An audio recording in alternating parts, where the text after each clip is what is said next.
Coucou tout le monde, j'espère que vous avez passé de bonnes vacances. On se retrouve aujourd'hui pour cette deuxième tuto rentrée et on va parler du tissu vasculaire. Donc l'appareil vasculaire, qu'est-ce que c'est? Ça va être un ensemble constitué d'une pompe, qui est le cœur, et de vaisseaux, qui sont en fait des conduits dans lesquels circule le sang. Donc jusqu'ici, je vous apprends pas grand-chose. Et qu'est-ce que ça va être le rôle de cet appareil vasculaire? Ça va être le maintien de l'homéostasie par la régulation thermique, par exemple, qu'on verra plus tard, et par l'apport de nutriments et de dioxygène, et par l'évacuation des déchets comme le CO2 au niveau des organes. Donc il va y avoir des échanges au niveau de ce tissu vasculaire. Ces échanges, ils vont être bidirectionnels. Ça veut dire qu'ils vont autant aller de la lumière vers les organes, vers les tissus, et dans le sens inverse, des tissus vers la lumière du vaisseau.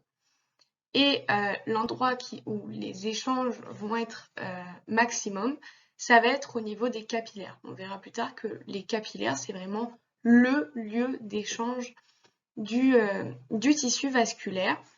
Et ces échanges, ils peuvent concerner donc autant des molécules que des cellules. Là, sur le petit schéma que vous avez, c'est pour vous montrer que les cellules, en fait, elles peuvent traverser la paroi des vaisseaux. On l'avait un petit peu vu dans le cours des tissus conjonctifs au S1, avec les monocytes par exemple, qui pouvaient circuler donc dans le sang, et quand ils allaient dans un tissu qui était infecté par un pathogène, et ben ils devenaient un macrophage en pénétrant dans ce tissu. Voilà. Donc les vaisseaux dans notre organisme, ils vont être composés de différentes tuniques qui vont être organisées de façon concentrique autour de la lumière. Donc je vous ai fait un petit schéma dans le thème où en fait il faut prendre la table comme si elle était la lumière du vaisseau, et la couche la plus près en contact avec la lumière, la première couche, ça va être l'intima dans nos vaisseaux. Ensuite, la couche intermédiaire, ça va être la média. Et la couche la plus externe dans notre vaisseau, ça va être l'adventice. Bon, du coup, il y a ma tête sur le diapo, mais l'adventice était censé être Carlotta. Donc on va retrouver vraiment cette organisation commune dans les différents vaisseaux, à quelques exceptions près. Donc on aura toujours la première couche au contact de la lumière, ce sera l'intima. Entre l'intima et l'adventice, il y aura la média. Et la couche tout autour du vaisseau, ce sera vraiment l'adventice. Voilà, ça c'est à bien retenir. Donc maintenant, en fait, on va détailler chaque couche du vaisseau. Donc l'intima, ensuite la média et ensuite l'adventice. L'intima, on l'a dit, c'est la tunique la plus interne qui sera en contact direct avec le sang. Elle va être constituée d'un endothélium, donc qui sera un épithélium pavimenteux, avec des cellules qui sont relativement aplaties et qui possèdent un unique noyau qui va bomber l'aspect de la cellule, et ce noyau va faire protrusion dans la lumière. Je vous ai mis un petit schéma pour que vous visualisiez ça correctement. Vous avez votre noyau au milieu de votre cellule qui est relativement aplatie du coup, et du fait de son épaisseur, du fait de sa présence, il va y avoir comme une bosse au niveau de la cellule. C'est pour ça qu'il fait protrusion, c'est parce qu'il donne un aspect bombé à la cellule en regard de la lumière. Et cet endothélium, il va reposer sur une lame basale et sur un tissu conjonctif sous-jacent. Donc tout ça, ça va être notre endothélium, notre épithélium, notre lame basale, plus le tissu conjonctif.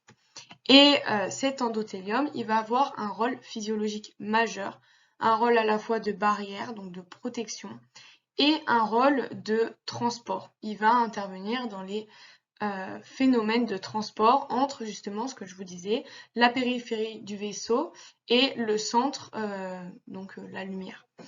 Et il va aussi avoir des rôles dans les phénomènes de coagulation. On le détaille pas trop dans ce cours, mais pour vous imaginer un petit peu pourquoi il a un rôle dans la coagulation, c'est parce que les cellules de l'épithélium vont sécréter des molécules qui participent justement à la coagulation. Et ça, c'est pas dans votre cours, c'est pas à savoir.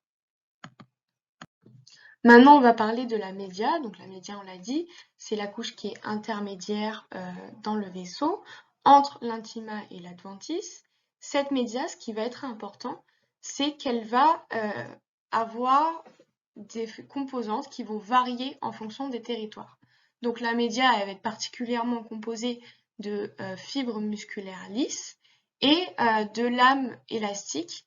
Et la part de ces composantes va varier en fonction des territoires. Ça veut dire que la média d'une veine ne sera pas la même média que celle d'une artère. On aura plus ou moins de cellules musculaires lisses, on aura plus ou moins de fibres élastiques. Donc ça, c'est très important.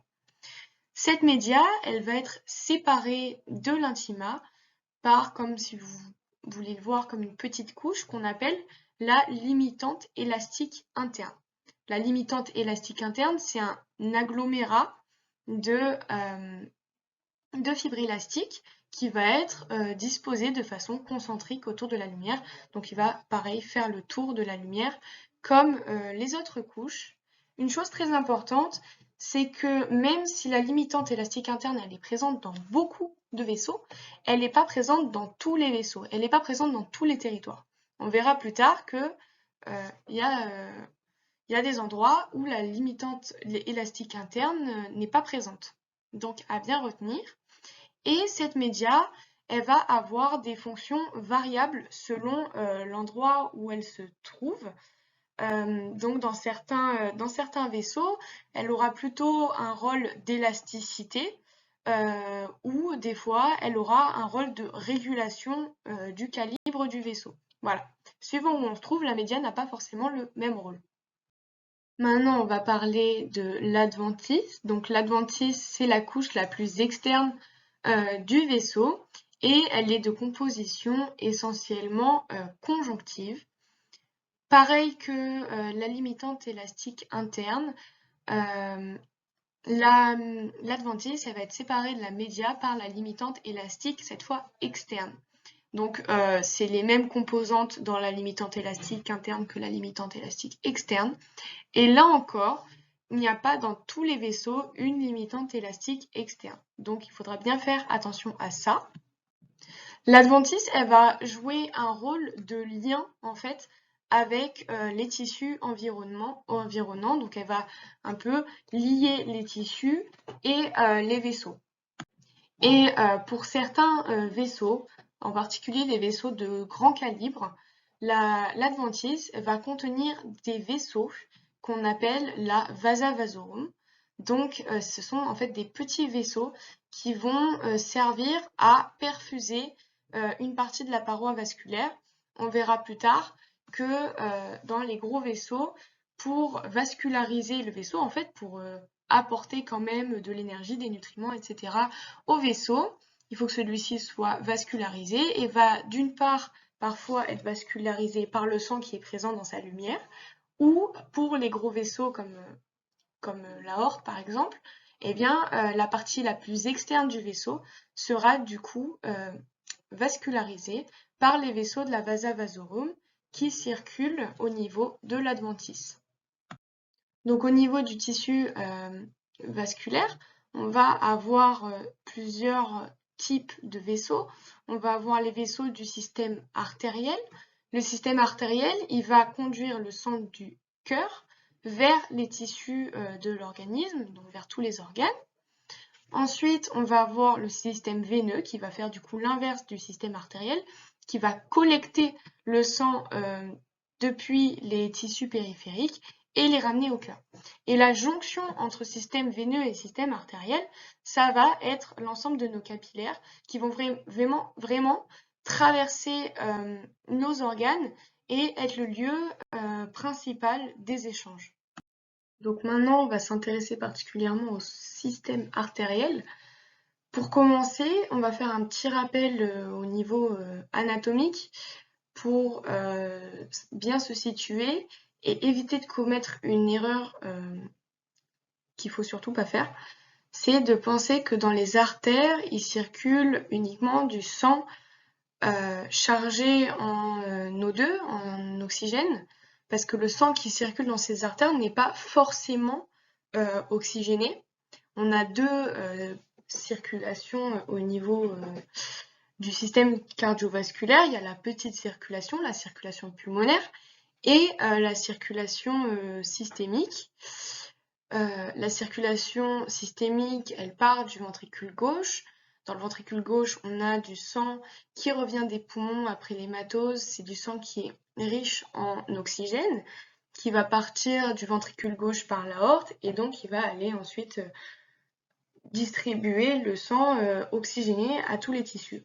Par contre, au niveau de la petite circulation, la circulation pulmonaire, le sang revient donc de la grande circulation au niveau du ventricule droit et il est riche en CO2 et pauvre en O2.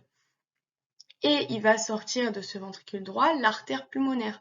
Et dans cette artère pulmonaire, on n'a pas du sang chargé en O2, mais du sang chargé en CO2 et pauvre en oxygène.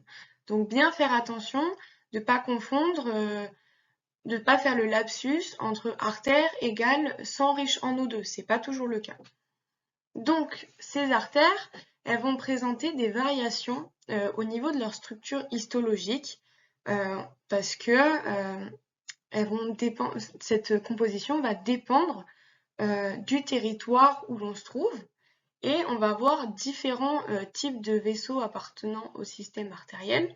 On va avoir les artères élastiques, les artères musculaires et les artérioles. Ces trois types de vaisseaux appartiennent au système artériel et on va voir que les artères élastiques, les artères musculaires et les artérioles ne vont pas avoir les mêmes caractéristiques sur le plan histologique. Donc ici sur la diapo, je vous ai rajouté une petite image pour vous illustrer un peu ça avant de partir dans les détails. Ici on a une artère élastique, donc on voit que le diamètre est plutôt de la lumière est plutôt large, en contradiction avec une artère musculaire qui a une lumière plutôt étroite. Et on voit que la média ici, elle est pas très épaisse comparée à la média de l'artère musculaire, où là on voit vraiment une média qui est très importante et une lumière plutôt étroite. Et ici, on a une artériole qui a encore des caractéristiques différentes. Le capillaire, bien évidemment, ne fait pas partie du système artériel. C'est une image qui est tirée d'internet, donc n'en prenez pas compte. C'est vraiment juste pour montrer cette partie-là, pour vous illustrer un peu ce qu'on va voir maintenant. Donc on va d'abord s'intéresser aux artères élastiques.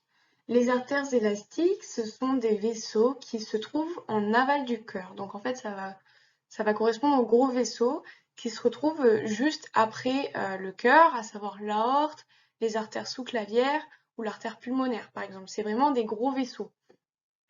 Et pourquoi ils sont élastiques? Pourquoi vraiment il faut qu'ils soient élastiques? C'est parce qu'ils vont devoir emmagasiner l'énergie qui est générée par la contraction du cœur. On dit qu'ils amortissent l'ondée systolique et qu'ils transforment le débit cardiaque qui est discontinu en courant sanguin semi-continu. Qu'est-ce que ça veut dire? Quand notre cœur se contracte, il va éjecter le sang dans les artères. Cette contraction, on l'appelle la dystole. Et le cœur, il fonctionne de manière discontinue. Il enchaîne des phases de contraction qu'on appelle systole et des phases de relaxation qu'on appelle diastole.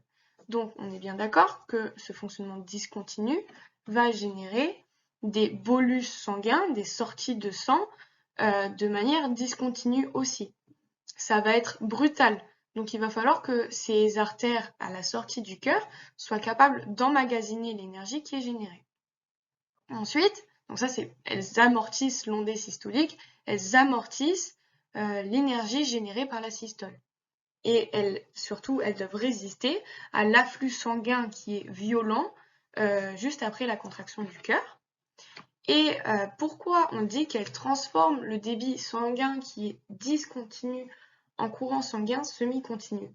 Eh bien, c'est parce que, du coup, quand notre cœur se contracte et éjecte le sang, ça va se faire de manière discontinue. Un coup, il en sort du sang, un coup, il n'y a plus de sang qui sort. Donc, ça fait sortir, arrêter le sang.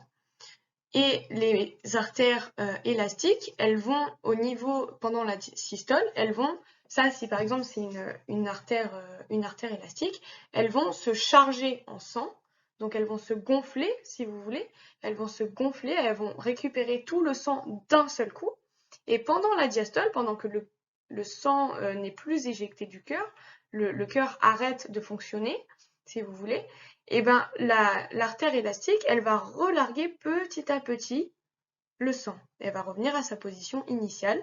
Et du coup, le flux sanguin va être plus continu qu'avant. Parce que on relargue le sang de l'artère petit à petit dans la continuité de l'arbre vasculaire. Donc, au niveau histologique, maintenant, à quoi ça correspond une artère élastique? Ça va être un vaisseau de gros calibre. On voit que la lumière, elle est ronde et assez large et que sa paroi, elle est par contre relativement peu épaisse.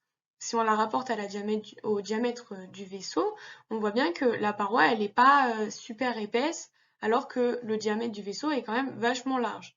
On verra après que c'est pas du tout pareil du coup pour l'artère musculaire. Elle est constituée d'un endothélium et dans le tissu conjonctif sous-endothélial, on va retrouver des fibroblastes et des fibres musculaires lisses. Maintenant, au niveau de la média de ces artères élastiques, on va retrouver différentes choses. Donc on va retrouver de la substance fondamentale qui va être sécrétée par des fibroblastes. Donc en bleu, dans cette coupe de média, on retrouve le tissu conjonctif qui est coloré au trichrome de Masson. On va aussi retrouver les branches de petits vaisseaux, qui proviennent de l'adventice. On va surtout retrouver des fibres élastiques qui sont ici colorées en rose et des cellules musculaires lisses, évidemment, au niveau de la média. Et ces cellules musculaires lisses, dans les artères élastiques, elles vont avoir un nom, c'est les cellules rameuses. Donc ça, c'est très important à savoir. Et parce que ces cellules rameuses, en fait, elles s'attachent aux lames élastiques qui sont présentes dans la média. Et ça va permettre de réguler la tension entre les différentes lames élastiques. Donc ça rejoint en fait le fait que l'artère élastique emmagasine de l'énergie. Donc on régule la tension au niveau de la média en attachant justement ces cellules musculaires lisses aux lames élastiques. Bien retenir cellules rameuses, c'est important. Donc pour les artères élastiques, on retrouve bien une limitante élastique interne et une limitante élastique externe. Par contre, elles vont être extrêmement peu visibles. Pourquoi? Parce que dans la média, on retrouve des lames élastiques. Donc ça va un peu se confondre. On ne va plus arriver à voir la délimitation entre la média et la limitante élastique. Parce que dans les deux, en fait, on retrouve les mêmes structures majoritaires, à savoir les lames de fibres élastiques, en fait. Donc c'est très difficile de les distinguer et c'est comme ça aussi qu'on reconnaît justement une artère élastique. Ici, je vous ai rajouté un petit schéma pour que vous arriviez à situer où se trouvent les limitantes élastiques. Donc ici, on a la lumière de notre vaisseau qui est bordée par l'endothélium. Ensuite, on va avoir le tissu conjonctif sous-endothélial et par-dessus, la limitante élastique interne. La limitante élastique interne, je rappelle, elle va séparer donc la couche de l'intima, constituée d'endothélium et de tissu conjonctif sous-endothélial, et la média, donc limitante élastique interne entre la média et l'intima. Donc ici, on a la média. En l'occurrence, dans notre artère élastique, la média elle est constituée de cellules musculaires lisses appelées cellules rameuses, et particulièrement de lame élastique. C'est pour ça qu'elle se confond déjà avec la limitante élastique interne et aussi avec la limitante ici élastique externe, qui a la même structure que la limitante élastique interne. Et autour, on a la tunique externe qu'on appelle l'adventice. Donc l'adventice, elle est séparée de la média par la limitante élastique externe. Voilà. Comme ça, au moins, vous visualisez bien les différentes couches à bien retenir. Donc maintenant, on va parler de l'adventice des artères élastiques. L'adventice des artères élastiques, il va être composé de différentes fibres. Donc, on va avoir des fibres conjonctives comme le collagène et on va aussi avoir des fibres élastiques dans l'adventice. La particularité de ces fibres élastiques, c'est qu'elles vont avoir différentes orientations. On va avoir des fibres élastiques qui vont être orientées perpendiculairement à l'axe du vaisseau. Et dans ce cas-là, le rôle de ces fibres élastiques qui sont donc orientées de façon perpendiculaire, ça va être de relier, d'accrocher le vaisseau sanguin au tissu qui l'entoure, dans lequel est l'artère élastique. Et on va aussi avoir des fibres élastiques orientées cette fois dans le sens de la longueur, qui vont être parallèles à l'axe du vaisseau sanguin. Et là, elles vont avoir un rôle plutôt dans la solidité de l'adventice. La particularité aussi de l'adventice des artères élastiques, c'est qu'il va être traversé par des vaisseaux qui lui sont propres, la vasa vasorum. Donc ces vaisseaux de la vasa vasorum, ils vont être importants dans l'irrigation sanguine de ces artères de gros calibre. Pourquoi? Parce que les artères de gros calibre, elles vont être à la fois perfusées par le sang qui est à l'intérieur de la lumière et par le sang qui provient de ces artères luminales. Ce qui fait que le tiers externe de notre artère élastique, donc au niveau de l'adventice, il va être irrigué par la vasa vasorum. L'intima, lui, donc qui correspond à la zone interne de notre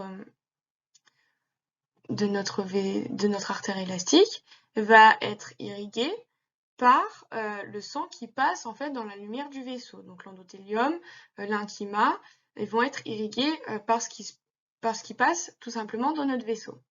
Et la zone moyenne, donc en fait plus ou moins la média, elle va être un peu plus fragile, un peu plus sensible aux diminutions des apports, parce qu'elle est ni irriguée en particulier par ce qui se passe, par le sang qui passe dans le vaisseau, ni particulièrement par les vaisseaux de la vasa vasorum, mais un peu des deux. Donc c'est elle qui est le plus éloignée de la lumière et de l'adventice, donc c'est un peu la couche la plus fragile. C'est ce qui se trouve dans la zone moyenne de l'artère élastique. Donc voilà, bien retenir que dans les artères élastiques, on a deux sources d'irrigation sanguine pour nourrir la paroi de l'artère, la vasa vasorum à l'extérieur dans l'adventice et le sang qui passe dans cette artère. Et au milieu, un peu des deux finalement. Et donc c'est une zone un peu plus sensible aux diminutions d'apport. Donc maintenant, on va parler des artères musculaires. Le rôle de ces artères musculaires, ça va être la distribution du sang aux différents territoires. Elles font donc suite en fait aux artères élastiques et leur rôle, ça va vraiment être d'adapter le débit aux besoins métaboliques de chaque tissu qui est perfusé, de chaque organe. Donc elles vont vraiment avoir un rôle de la modulation du débit sanguin apporté aux différents territoires. Pour adapter ce débit, elles vont modifier leur calibre, soit par vasodilatation, soit par vasoconstriction. Et comment elles vont faire ça? Eh bien, grâce aux nombreuses fibres musculaires lisses qui sont disposées dans sa média. Donc, on va pouvoir faire un peu la différence justement avec les artères élastiques qu'on vient de voir. On voit que bon, la lumière reste bien arrondie. Par contre, on voit que la paroi est beaucoup plus épaisse en rapport au diamètre. Il y a vraiment une paroi beaucoup plus épaisse avec une média très importante et qui contient ici et ici des fibres musculaires lisses qui sont organisées de manière concentrique autour de la lumière. Donc ça, c'est vraiment important de savoir que la média, elle est composée de plusieurs couches concentriques de fibres musculaires lisses. Il y a beaucoup de fibres musculaires. Alors vous vous doutez bien qu'on ne va pas avoir une transition brutale entre artère musculaire et artère élastique. On ne va pas passer direct d'une artère élastique à une artère musculaire. On ne va pas avoir une transition au niveau histologique hyper brutale. Tout ça, ça va se faire relativement, ça va se faire assez progressivement. On va partir des artères élastiques. Pour arriver aux artères musculaires, on va avoir petit à petit une diminution dans la paroi des fibres élastiques et une augmentation des fibres musculaires lisses. Et on va en arriver aux artères musculaires. Les artères musculaires vont présenter une limitante élastique interne qui est bien visible. C'est ce qu'on voit ici. Elle a un aspect assez ondulé. Elle est composée d'une seule lame élastique et donc elle est disposée autour de la lumière et elle va pouvoir se dédoubler à certains endroits. Une chose qui est très importante à savoir avec les artères musculaires, c'est que leur média contient, on l'a dit, beaucoup de cellules musculaires lisses. Et ces cellules musculaires lisses apportent à la média une grande rigidité. Ce qui va faire que même si toutes les cellules musculaires lisses de la média sont contractées, sont extrêmement contractées, et ben on va conserver une ouverture du vaisseau. Même si les cellules musculaires se contractent à fond, et ben on va garder un peu une ouverture dans l'artère musculaire, le sang va continuer de passer. Donc ça a des avantages en physiologie, mais ça va poser problème en cas de pathologie. Si on lèse une artère musculaire, ça va vite être dramatique parce que l'artère ne peut pas se fermer, même si elle se contracte pour limiter une hémorragie, et ben, la lumière va rester ouverte, le sang va continuer de couler et on va très vite risquer par exemple une hémorragie. Donc c'est une chose à savoir très importante et qui a quand même des conséquences, c'est que voilà, l'ouverture de la lumière des artères musculaires, elle persiste à cause de la rigidité de la média en lien avec sa composition en cellules musculaires. Maintenant, on va s'intéresser au dernier vaisseau du système artériel, les artérioles. Donc, c'est des vaisseaux qui ont un calibre plus réduit que celui des artères. Elles font en fait suite aux artères et elles vont avoir une structure histologique simplifiée. Pourquoi? Parce qu'au niveau de leur intima, déjà, on retrouve ni de limitante élastique interne, ni de limitante élastique externe. Ensuite, la média, elle va être beaucoup moins épaisse, avec une ou deux assises seulement de fibres musculaires lisses. Donc on n'est pas sur une artère musculaire avec plein d'assises, plein de couches de cellules musculaires. On n'a que une ou deux couches. Et ensuite, l'adventice, elle a une faible épaisseur et il n'y a pas de vaisseau de la vasa vasorum. Donc ici, on a une vue en microscopie optique avec ici, en fait, votre artériole. Donc vous voyez qu'elle est beaucoup plus simple, elle a une architecture qui est beaucoup plus simplifiée par rapport au vaisseau qu'on vient de voir. Et bon, ici, vous aviez une photo en microscopie électronique, pareil, d'une artériole, où on voyait un peu son architecture. Bon, il y a ma tête dessus, mais vous aurez la diapo accessible sur le forum et vous aurez les mêmes photos dans la fiche en couleur sur le forum. Donc vous affolez pas, c'est pas très grave. Pour finir sur le système artériel, on va parler des modes de terminaison de ce système. Donc le système artériel, il peut soit se terminer en mode anastomotique, soit en mode terminal. Donc le mode anastomotique, en fait, c'est celui qu'on retrouve dans la majorité des organes. on va vite comprendre pourquoi.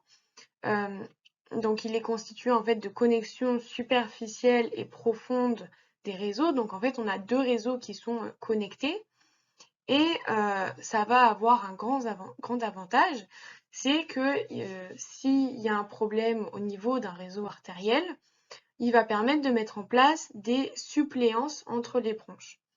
Qu'est-ce que ça veut dire? Ça veut dire que s'il y a un vaisseau par exemple qui est bouché, une artère qui est bouchée dans un des systèmes, il va falloir très vite s'adapter pour subvenir aux besoins métaboliques des tissus qui sont irrigués par ce système artériel. Et les anastomoses, c'est un peu comme un arbre, en fait, tout est relié. Et si on a un réseau artériel qui devient insuffisant, eh ben, on va pouvoir mettre en place des suppléances entre les branches. On va pouvoir faire circuler du sang grâce aux anastomoses, grâce aux vaisseaux en fait, qui relient les deux réseaux.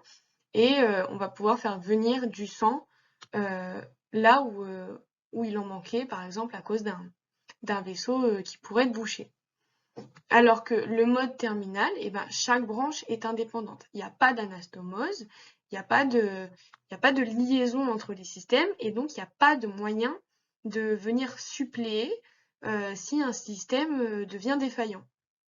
Donc certes, on va avoir une distribution rapide, efficace et équivalente dans tout le parenchyme qui sera perfusé par le vaisseau, mais par contre s'il y a un problème, on ne pourra pas venir assister et les conséquences deviendront très vite plus dramatiques parce qu'on ne pourra plus irriguer le parenchyme. Il y aura pas de, on pourra pas venir sauver, quoi.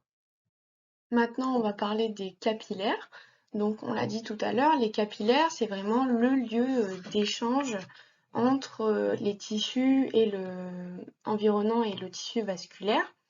Donc, ce qu'il faut savoir, c'est que les tissus vont avoir de plus ou moins grands besoins métaboliques. Donc, il va y avoir une adaptation avec une variabilité de la densité en capillaires. Donc, il y aura des tissus où en fait il y aura plus ou moins de capillaires. Et il y aura aussi une variabilité au niveau du débit.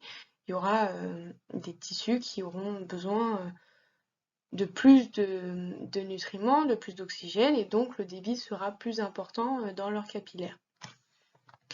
Ce qui est important à savoir, c'est qu'ils vont avoir une structure simplifiée. Notamment, on ne retrouvera pas les trois couches comme tout à l'heure. Il n'y aura ni média ni adventice au niveau du capillaire sanguin. Le capillaire, en fait, il aura juste son endothélium et il va directement baigner dans le liquide interstitiel, dans le tissu. Donc, ils vont avoir un diamètre qui est réduit, hein. Ils ont un diamètre de 3 à 10 microns et donc leur paroi est très fine avec seulement l'endothélium, la lame basale, dont l'épaisseur sera variable. On va voir un peu plus tout à l'heure la lame basale des différents types de capillaires. Et sur cette lame basale vont s'accrocher des fibres de réticuline qui vont constituer ce qu'on appelle le lit capillaire. Voilà. Donc il existe trois types de capillaires différents qu'on va détailler juste après.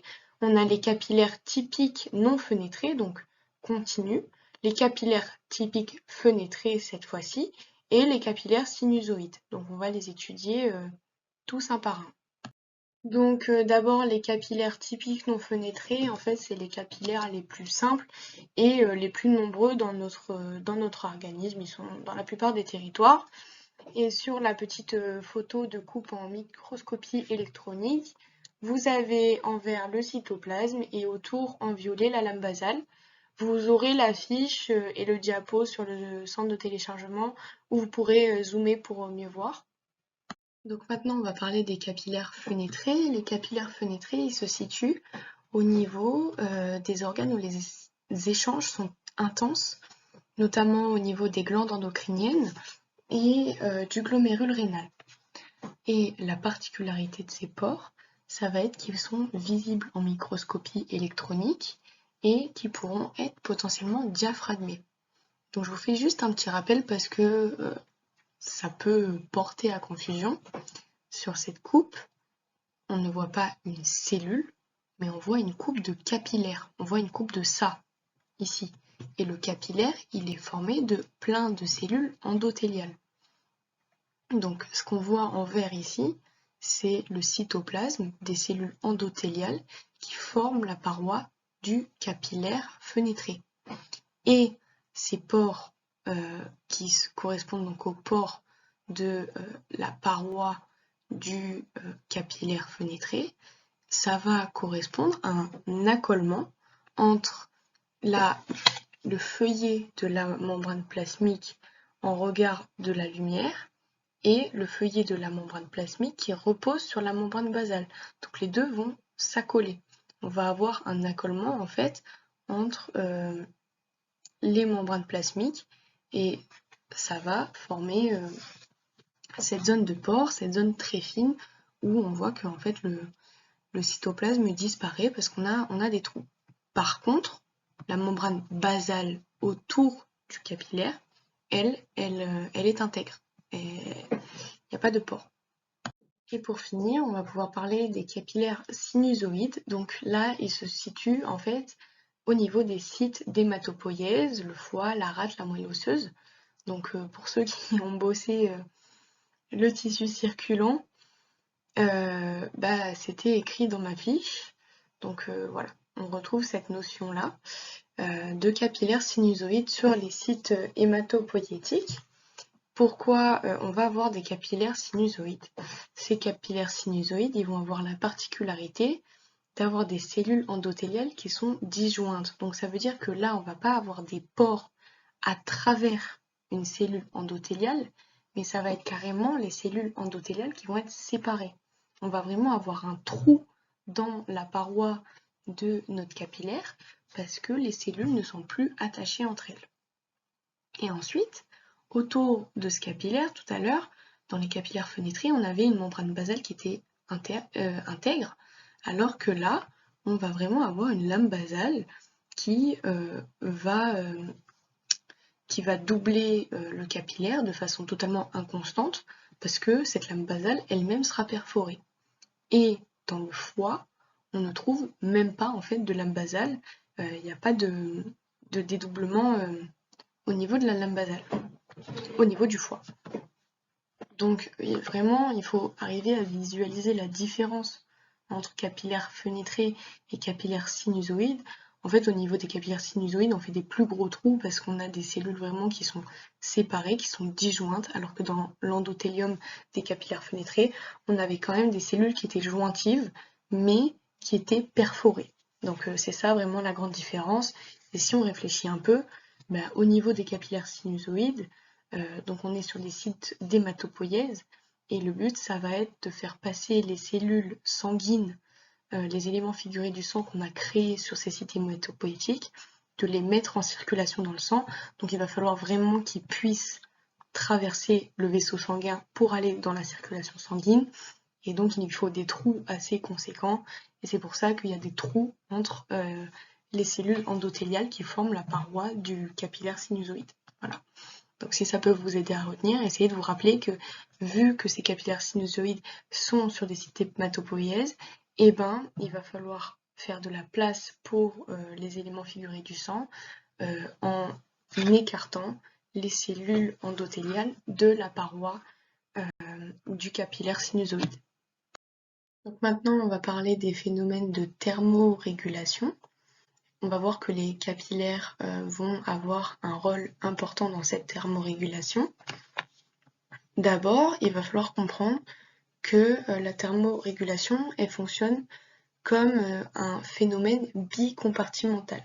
C'est-à-dire qu'il faut comprendre que le corps, il est fait de deux compartiments, avec un noyau central d'une part qui contient les organes thoraciques et abdominaux. Ces organes centraux vont devoir garder une température constante aux environs 37 degrés. C'est vraiment, il va falloir maintenir cette température pour eux. Et on va avoir un noyau périphérique avec les tissus de recouvrement, donc les tissus cutanés, la peau et le tissu sous-cutané. Donc cette enveloppe périphérique, elle va avoir une température beaucoup plus variable. Dans les phénomènes de thermorégulation, on va avoir d'une part les phénomènes de dissipation de l'énergie thermique, donc avec la thermolyse, et on va avoir les phénomènes pour garder notre température thermique, notre température corporelle. On va avoir la production de chaleur qu'on appelle thermogénèse, et on va aussi avoir des apports extérieurs. Donc, on va parler de la thermolyse. La thermolyse, donc, c'est l'évacuation de la chaleur. Elle se fait selon une modalité cutanée. Ça veut dire qu'on va utiliser la peau pour dissiper la chaleur. Le revêtement cutané, vous l'avez compris, ça a vraiment du coup un rôle important dans la régulation parce que d'une part la peau et tous les revêtements cutanés vont avoir un rôle d'isolant thermique et d'échangeur thermique avec la circulation. Donc, si je suis en hyperthermie, que j'ai de la fièvre ou que c'est la canicule, j'ai ma température corporelle qui augmente, je vais faire une thermolyse. Pour réaliser cette thermolyse, je vais avoir une vasodilatation et une ouverture des boucles capillaires cutanées. Donc mon but, ça va être de vasculariser un maximum ma peau. Pourquoi ? Parce que mon but, ça va être d'augmenter la température de ma peau. Et pourquoi ? Parce que les échanges de chaleur, ils se font selon un gradient de chaleur. Ça veut dire que plus la différence de chaleur entre ma peau et l'air ambiant sera importante, plus j'aurai d'échanges. Donc si j'augmente ma température au niveau de ma peau, j'augmente cette perdition de chaleur. Donc c'est ce que je vais faire en vasodilatant mes vaisseaux et en augmentant le débit. Du coup, je vais perdre plus de chaleur et ça va me permettre de garder une température corporelle normale. Dans le cas inverse, si je suis en hypothermie, qu'il fait froid, je vais vouloir épargner au maximum mes organes centraux. Je vais vouloir garder au centre de mon corps le maximum de chaleur. Pour ça, on va éviter les perditions de chaleur. On va éviter d'en perdre un maximum. Comment on va faire ? Et bien cette fois-ci, on va avoir une vasoconstriction. On va éviter que le sang vienne jusqu'à la peau. Donc les vaisseaux vont se refermer et on va avoir une fermeture donc des boucles de capillaires cutanés. Donc en fait, le but, c'est vraiment de moduler les échanges pour garder la température constante. Donc maintenant, on va parler du réseau veineux pour finir ce cours. Dans le réseau veineux, on trouve les veines, les vénules et les valvules. Donc maintenant, on va parler des vénules. Les vénules, elles ont un diamètre compris entre 0,2 et 1 mm et elles ont une organisation rudimentaire. L'intima, elle ne possède que des cellules endothéliales. On ne trouve pas de tissu conjonctif sous-endothélial dans l'intima des vénules. Leur média, elle est très mince, avec quelques couches de cellules musculaires lisses, et l'adventice, elle est toujours présente en périphérie. Donc si vous voyez bien votre endothélium et la média, et ici la lumière. Maintenant, on va parler des veines. Donc les veines, en fait, elles ont un plus gros calibre que les vénules. Et petit à petit, les veines, elles vont converger, elles vont se rejoindre pour former des troncs de plus en plus volumineux. On va passer des petites veines anecdotiques à des gros troncs veineux comme la veine cave supérieure, la veine cave inférieure, par exemple. Ensuite, l'intima, il n'y a pas grand-chose à dire dessus, à part que c'est un endothélium, plus une lame basale, plus un tissu conjonctif sous-endothélial, donc là on reste plutôt classique. Ensuite, le tissu conjonctif, par contre, sous-endothélial, il va s'épaissir au fur et à mesure que le calibre de la veine augmente. Donc la petite veine que vous avez dans votre doigt ne va pas avoir la même épaisseur de tissu conjonctif sous-endothélial que votre veine pulmonaire ou votre veine cave supérieure par exemple.